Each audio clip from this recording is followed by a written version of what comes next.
नमस्कार दोस्तों, स्वागत है आप सभी का हमारे चैनल भक्ति ज्ञान में। दोस्तों, आज मैं आपको श्री दुर्गा सप्तशती का 5वां अध्याय सुना रहा हूँ।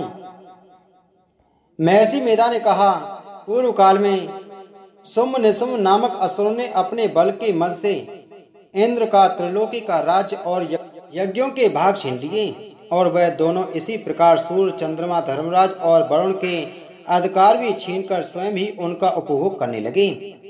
वायु और अग्नि का कार्य भी वही करने लगे, और इसके पश्चात उन्होंने जिन देवताओं का राज्य छीना था उनको अपने अपने स्थान से निकाल दिया।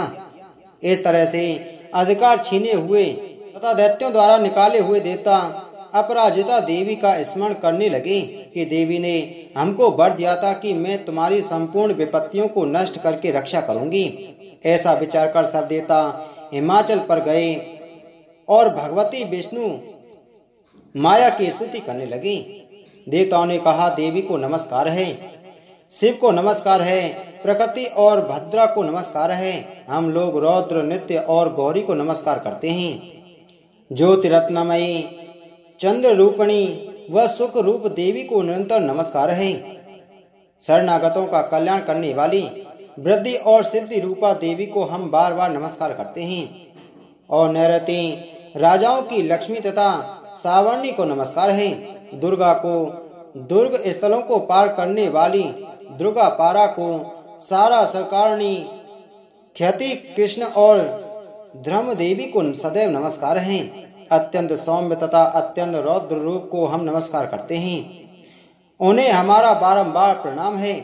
जगत की आधारभूत कृति देवी को बार बार नमस्कार करते हैं। जिस देवी को प्राणी मात्र विष्णु माया कहते हैं उसको नमस्कार है, उसको नमस्कार है, उसको नमस्कार है। जो देवी संपूर्ण प्राणियों में चेतना कहलाती है उसको नमस्कार है, उसको नमस्कार है, उसको नमस्कार है। जो देवी संपूर्ण प्राणियों में बुद्धि रूप से स्थित है उसको नमस्कार है, उसको नमस्कार है, उसको नमस्कार है। जो देवी संपूर्ण प्राणियों में निद्रा रूप से विराजमान है उसको नमस्कार है, उसको नमस्कार है, उसको नमस्कार है। जो देवी संपूर्ण प्राणियों में क्षुधा रूप से विराजमान है उसको नमस्कार है, उसको नमस्कार है, उसको नमस्कार है। जो देवी संपूर्ण प्राणियों में छाया रूप से स्थित रहती है उसको नमस्कार है, उसको नमस्कार है, उसको नमस्कार है। जो देवी सब प्राणियों में शक्ति रूप से स्थित है उसको नमस्कार है, उसको नमस्कार है, उसको नमस्कार है। जो देवी सब प्राणियों में तृष्णा रूप से स्थित हैं उसको नमस्कार है, उसको नमस्कार है, उसको नमस्कार है। जो देवी सब प्राणियों में शांति रूप से स्थित हैं उसको नमस्कार है, उसको नमस्कार है, उसको नमस्कार है। जो देवी सब प्राणियों में जाति रूप से स्थित है उसको नमस्कार है, उसको नमस्कार है, उसको नमस्कार है। जो देवी सब प्राणियों में लज्जा रूप से स्थित है उसको नमस्कार है, उसको नमस्कार है, उसको नमस्कार है। जो देवी सब प्राणियों में शांति रूप से स्थित हैं उसको नमस्कार है, उसको नमस्कार है, उसको नमस्कार है। जो देवी सब प्राणियों में श्रद्धा से स्थित हैं उसको नमस्कार है, उसको नमस्कार है, उसको नमस्कार है। जो देवी सब प्राणियों में कांति रूप से स्थित हैं उसको नमस्कार है, उसको नमस्कार है, उसको नमस्कार है। जो देवी सब प्राणियों में लक्ष्मी रूप से स्थित हैं उसको नमस्कार है, उसको नमस्कार है, उसको नमस्कार है। जो देवी सब प्राणियों में व्रति रूप से स्थित हैं उसको नमस्कार है, उसको नमस्कार है, उसको नमस्कार है। जो देवी सब प्राणियों में स्मृति रूप से स्थित हैं उसको नमस्कार है, उसको नमस्कार है, उसको नमस्कार है। जो देवी सब प्राणियों में दया रूप से स्थित हैं उसको नमस्कार है, उसको नमस्कार है, उसको नमस्कार है।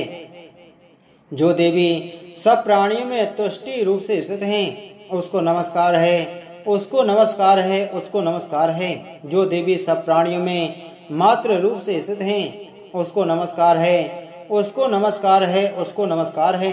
जो देवी सब प्राणियों में बृहति रूप से स्थित हैं उसको नमस्कार है, उसको नमस्कार है, उसको नमस्कार है। जो देवी सब प्राणियों में नित्य व्याप्त रहती हैं उसको नमस्कार है, उसको नमस्कार है, उसको नमस्कार है। पूर्व काल में देवताओं ने अपने अभीष्ट फल पाने के लिए जिसकी स्तुति की है और देवराज इंद्र ने बहुत दिनों तक जिसका सेवन किया है वह कल्याण की साधन भूता ईश्वरी हमारा कल्याण और मंगल करे तथा सारी विपत्तियों को नष्ट कर डाले।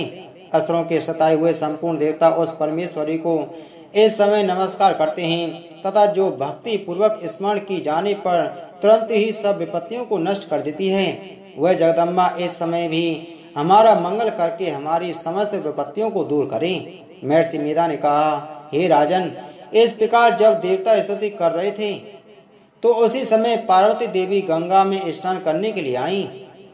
तब उनके शरीर से प्रकट होकर शिव देवी बोली, सुम्भ दैत्य के द्वारा स्वर्ग से निकले हुए और निशुम्भ से हारे हुए यह देवता मेरी ही स्तुति कर रहे हैं। पार्वती के शरीर से अंबिका निकली थी, इसलिए उसको संपूर्ण लोक में कौशिकी कहते हैं। कौशिकी के प्रकट होने के पश्चात पार्वती देवी के शरीर का रंग काला हो गया और वह हिमालय पर रहने वाली कालका देवी के नाम से प्रसिद्ध हुई। फिर शुंभ और निशुंभ के दूत चंडमुंड वहां आए और उन्होंने परम मनोहर रूप वाली अंबिका देवी को देखा। फिर वह शुंभ के पास जाकर बोले, महाराज, एक अत्यंत सुंदर स्त्री हिमालय को प्रकाशित कर रही है। वैसा रंग रूप आज तक हमने किसी स्त्री में नहीं देखा। हे असुरेश्वर, आप यह पता लगाएं कि वह कौन है और उसका ग्रहण कर लें। वह स्त्री स्त्रियों में रत्न है। वह अपनी कांति से दसों दिशाओं को प्रकाशित करती हुई वहां स्थित है, इसलिए आपको उसका देखना उचित है। हे प्रभु, तीनों लोकों के हाथी, घोड़े और मणि इत्यादि जितने रत्न हैं, वह सब इस समय आपके घर में शोभायमान हैं। हाथियों में रत्न रूप ऐरावत हाथी और उच्चैश्रवा नामक घोड़ा तो आप इंद्र से ले आए हैं। हंसों द्वारा जूता हुआ विमान जो कि ब्रह्मा जी के पास था, अब भी आपके पास है, और यह महाभाग्य नामक खजाना आपने कुबेर से छीना है। समुद्र ने आपके सदा खिले हुए फूलों की किंजली कनिक नामक माला दी है। वरुण का कंचन भी वर्षा करने वाला छत्र आपके पास है। रथों में श्रेष्ठ प्रजापति का रथ भी आपके पास ही है।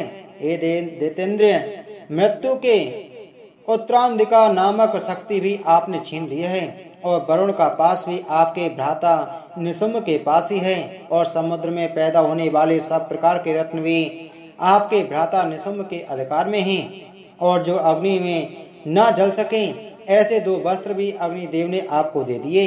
हे दैत्यराज, इस प्रकार सारी रत्न रूपी वस्तुएं आप संग्रह कर चुके हैं, तो फिर आप यह कल्याणमयी स्त्रियों में रत्न रूप अनुपम स्त्री आप क्यों नहीं ग्रहण करते? महर्षि मेधा बोले, चंड मुंड का यह वचन सुनकर शुंभ ने विचारा कि सुग्रीव को अपना दूत बनाकर देवी के पास भेजा जाए। प्रथम उसको सब कुछ समझा दिया और कहा कि वहां जाकर तुम उसको अच्छी तरह से समझाना और ऐसा उपाय करना जिससे वह प्रसन्न होकर तुरंत मेरे पास चली आए। भली प्रकार समझा कर कहना।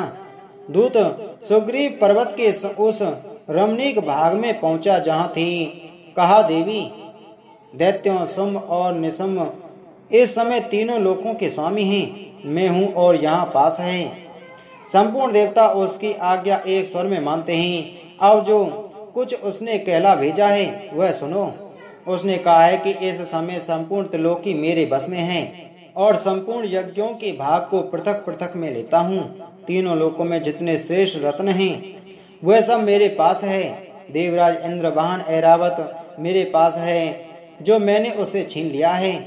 उच्चैश्रवा नामक घोड़ा जो क्षीर सागर मंथन करने से प्रकट हुआ था उसे देवताओं ने मुझे समर्पित किया है। हे सुंदरी, इसके अतिरिक्त और भी जो रत्न भूषण पदार्थ देवताओं के पास थे वह सब मेरे पास हैं। हे देवी, मैं तुम्हें संसार की स्त्रियों में मानता हूँ क्योंकि रत्नों का उपभोग करने वाला मैं ही हूँ। हे चंचल कटाक्षों वाली सुंदरी, अब यह मैं तुझ पर छोड़ता हूँ कि तू मेरे भाई महापराक्रमी निशुंभ की सेवा में आ जाए। यदि मुझे बरेगी तो तुझे अतुल्य महान ऐश्वर्य की प्राप्ति होगी। अतः तुम अपनी बुद्धि से यह विचार कर मेरे पास चली आओ। महर्षि मेघा ने कहा, दूत के ऐसा कहने पर संपूर्ण जगत का कल्याण करने वाली भगवती दुर्गा मन मुस्काई इस प्रकार कहने लगी, हे दूत, तू जो कुछ कह रहा है वह सत्य है और इसमें किंचित मात्र भी झूठ नहीं है। सोम इस समय तीनों लोकों का स्वामी है और निशुम्भ भी उसी की तरह पराक्रमी है, किंतु इसके संबंध में मैं जो प्रतिज्ञा कर चुकी हूँ उसे कैसे झुठला सकती हूँ। अतः तो मैंने जो प्रतिज्ञा की उसे सुनो। जो मुझे युद्ध में जीत लेगा और मेरे अभिमान को खंडित करेगा तथा बल में मेरे समान होगा वही मेरा स्वामी होगा। इसलिए सुम्भ अथवा महापराक्रमी निशुम्भ यहाँ आवे और युद्ध में जीत कर मुझे विवाह कर ले, इसमें भला देर की क्या आवश्यकता है। दूत ने कहा, हे देवी, तुम अभिमान में भरी हुई हो, मेरे सामने तुम ऐसी बात ना करो। त्रिलोकी में मुझे तो ऐसा कोई दिखाई नहीं देता जो कि सुम्भ और निशुम्भ के सामने ठहर सके।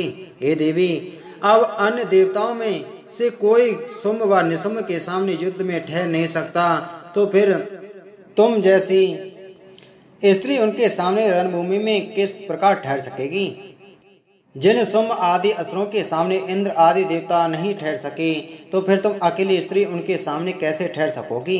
अतः तुम मेरा कहना मानकर उनके पास चली जाओ, नहीं तो वह जब तुम्हें केस पकड़कर घसीटते हुए ले जाएंगे तो तुम्हारा गौरव नष्ट हो जाएगा। इसलिए मेरी बात मान लो। देवी ने कहा, जो कुछ तुमने कहा ठीक है। सुम्भ और निशुम्भ बड़े बलवान हैं, लेकिन मैं क्या कर सकती हूँ, क्योंकि मैं बिना विचारे प्रतिज्ञा कर चुकी हूँ। इसलिए तुम जाओ और मैंने जो कुछ कहा है वह सब आदर पूर्वक असुरेंद्र से कह दो। इसके पश्चात जो वह उचित समझे करें। 6वां अध्याय। महर्षि मेधा ने कहा, देवी की बात सुनकर दूत क्रोध में भरा हुआ वहां से असुरेंद्र के पास पहुंचा और सारा वृतांत उसे कह सुनाया। दूत की बात सुनकर असुरेंद्र के क्रोध का पारावार न रहा और उसने अपने सेनापति ध्रुमलोचन से कहा, ध्रुमलोचन, तुम अपनी सेना सहित शीघ्र वहां जाओ और उस दुष्टा के केसों को पकड़कर उसे घसीटते हुए यहाँ ले आओ। यदि उसकी रक्षा के लिए कोई दूसरा खड़ा हो, चाहे वह देवता, यक्ष अथवा गंधर्व ही क्यों ना हो, उसको तुम अवश्य मार डालना। महर्षि मेधा ने कहा, सुम्भ के इस प्रकार आज्ञा देने पर ध्रुमलोचन 60,000 राक्षसों की सेना को साथ लेकर वहां पहुंचा और देवी को देख ललकार कर कहने लगा, अरे तू अभी सुम्भ और निशुम्भ के पास चल। यदि तू प्रसन्नता पूर्वक मेरे साथ न चलेगी तो मैं तेरे केसों को पकड़कर घसीटता हुआ तुझे ले चलूंगा। देवी बोली, असुरेंद्र का भेजा हुआ तेरे जैसा बलवान यदि बलपूर्वक मुझे ले जावेगा तो ऐसी दशा में मैं तुम्हारा कर ही क्या सकती हूँ। महर्षि मेधा ने कहा, ऐसा कहने पर ध्रुमलोचन उसकी ओर लपका, किंतु देवी ने उसे अपने हुंकार से ही भस्म कर डाला। यह देखकर असुर सेना क्रुद्ध होकर देवी की ओर बढ़ी, परंतु अंबिका ने उन पर तीक्ष्ण बाणों, शक्तियों तथा फरसों की वर्षा आरंभ कर दी। इतने में ही देवी का वाहन भी अपने ग्रीवा के बालों को झड़कारता हुआ और बड़ा भारी शब्द करता हुआ असुर सेना में कूद पड़ा। उसने कई असुर पंजों से मारे, कई अपने जबड़ों से और कई को धरती पर पटक कर अपनी डालों से घायल करके मार डाला। उसने कई असुरों के अपने नख से पेट फाड़ डाले और कई असुरों का तो केवल थप्पड़ मारकर सिर धड़ से अलग कर दिया। कई असुरों की भुजाएं और सिर तोड़ डाले और गर्दनों के बाढ़ को हिलाते हुए कई असुरों को पकड़कर उनके पेट फाड़कर उनका रक्त पी डाला। इस प्रकार देवी के उस महाबलवान सिंह ने क्षण भर में असुर सेना को समाप्त कर दिया। सुम्भ ने जब यह सुना कि देवी ने ध्रुमलोचन असुर को मार डाला और उसके सिंह ने सारी सेना का संहार कर डाला, तब उसको बड़ा क्रोध आया। उसके मारे क्रोध के ओट फड़कने लगे और उसने चंड तथा मुंड नामक महाअसुरों को आज्ञा दी कि हे चंड, मुंड, तुम अपने साथ एक बड़ी सेना लेकर वहां जाओ और उस देवी के बाल पकड़कर उसे बांधकर तुरंत यहाँ ले आओ। यदि उसको यहाँ लाने में किसी प्रकार का संदेह हो तो अपनी सेना सहित उससे लड़ते हुए उसको मार डालो और जब वह दुष्टा और उसका सिंह दोनों मारे जावें तब भी उसको बांधकर यहाँ ले आना। बोलो दुर्गा माता की जय।